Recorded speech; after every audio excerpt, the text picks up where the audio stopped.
Order, order!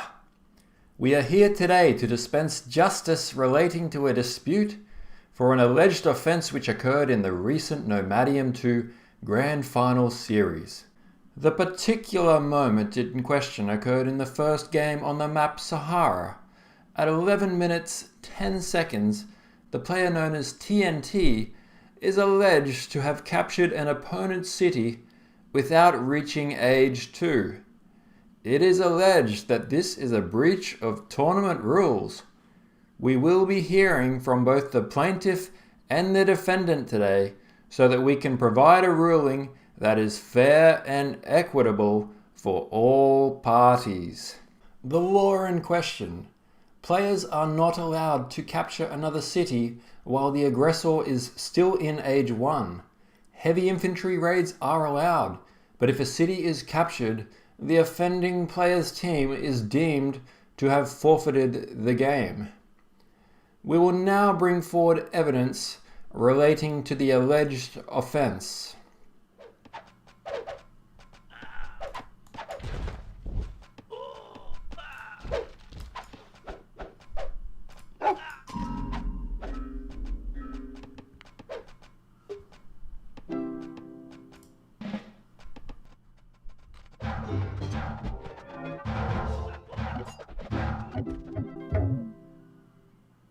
I will now call on the prosecution to plead their case.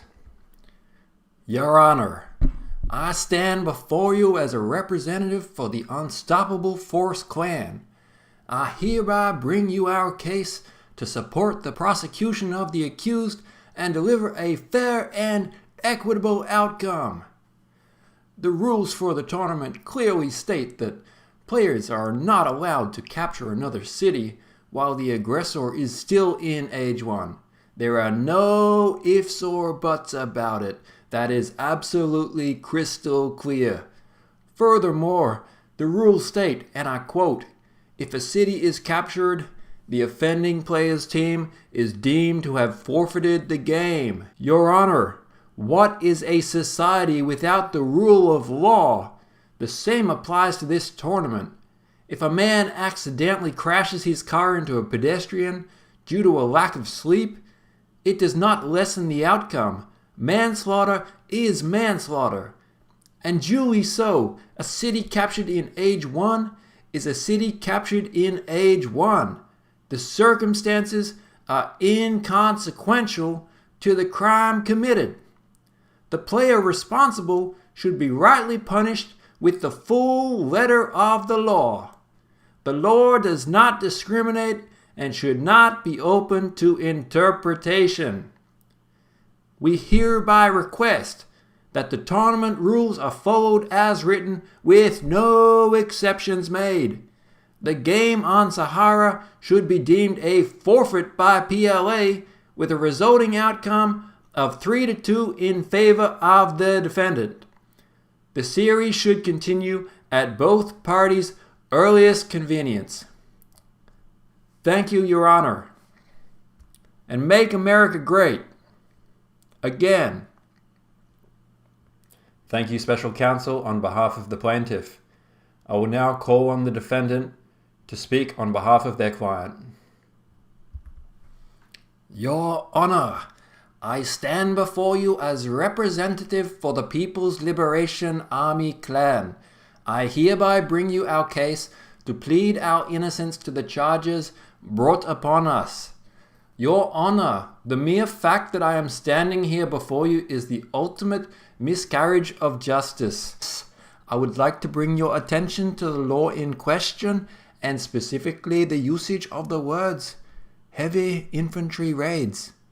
The inclusion of this wording clearly infers that this rule is to avoid the use of early heavy infantry raids to reduce and capture a city. This is undisputed across the wider diaspora of the playing community. Secondly, I would like to have it noted that the rules do not clearly define who is the aggressor. In this instance, as the evidence shows, the aggressive act was made by the Turkish player. In this instance, the player who captured the city was merely protecting his Turkish ally with a small chaperone to ensure safe passage. This could hardly be described as an aggressive action. During the alleged capture, my client merely moved forward to scout the level of his opponent's defenses. He was quite obviously not expecting the city to be completely defenseless. Can I ask you, Your Honor, why my client, in his right mind, would capture this city intentionally, given the risks associated? Finally, Your Honor, I hereby would like to note that my clients were actually worse off as a result of this capture. All players of a high caliber would agree that the PLA team would be better off by having the Turkish player capture the city. Furthermore, the Turkish player had 14 units compared to the Iroquois player with only 4 units. It would be absurd to think that the PLA team gained any kind of advantage by capturing the city as transpired. If anything, sir, they sabotaged their own team by doing so, and yet they were still able to win the game. Your Honor, this tournament has been built on a level of respect and self-governance. If rules are broken, the punishment should fit the crime. As I have illustrated, this alleged rule breach was at worst a technical breach. Our opponents did not even alert us to this breach until the series was completed, and in no way were our opponents disadvantaged through this breach. I stand here before you to proclaim that justice must be served. The plaintiff is clutching at straws to be revoking rules where it had no effect on the game. However, if we are going to accept it as a technical breach, the punishment must fit the crime. Following the rules blindly without any consideration for the intent would be the ultimate injustice. Thank you to the defendant. Please now be seated. We will now allow some time for deliberation amongst the judges. So, Justice Sharma, what do you think is the overarching theme of what we've heard today? Well, I think the rules are the rules, but we need to make sure that there is a balance struck between the rules and also making sure that it's a fair outcome for the tournament. That's a very good point, Justice Sharma. And Justice Kiss, what do you think? I think it's really important to note that we've been very flexible so far in the tournament, and we've made a lot of adjustments to the rules as far as Lat Euro and bringing them back and making lots of adjustments where it's necessary for the good of the tournament. So I think just make a judgment based on an interpretation of what the rules are there for and what is a fair outcome for everyone. Thank you, Justice Kiss. And finally, Justice Cholmatov, can you give us your thoughts?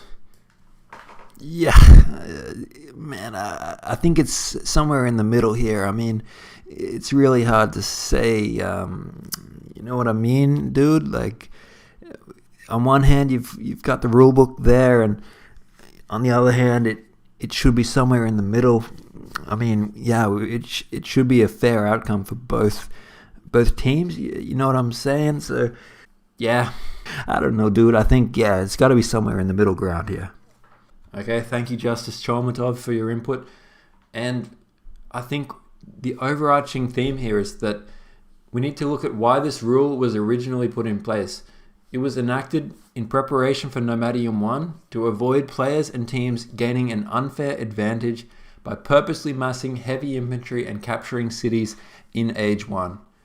Even in the rule, it has specific mention given to the context of heavy infantry raids, which infers that it's designed to account for those situations. Was the rule designed to account for this type of situation? No.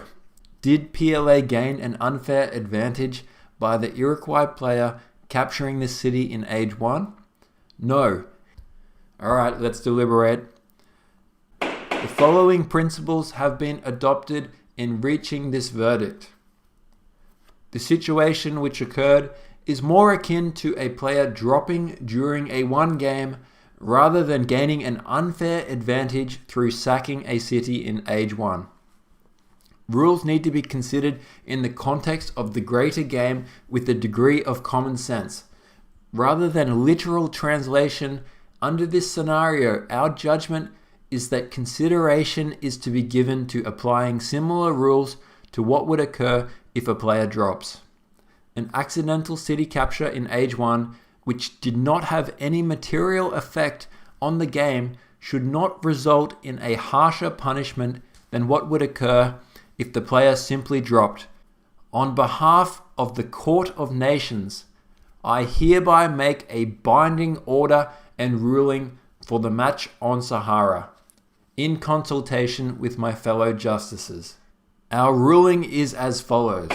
The match between People's Liberation Army Clan and the Unstoppable Force Clan shall remain at a score of 3-1 in favor of PLA. The disputed match on Sahara is to have a rematch. Both teams shall be required to use the same nations. Players must select the same nations as previously used. However, a player may be substituted for another player on their roster while using the same nations if they so wish. This ruling is binding and is unable to be appealed further.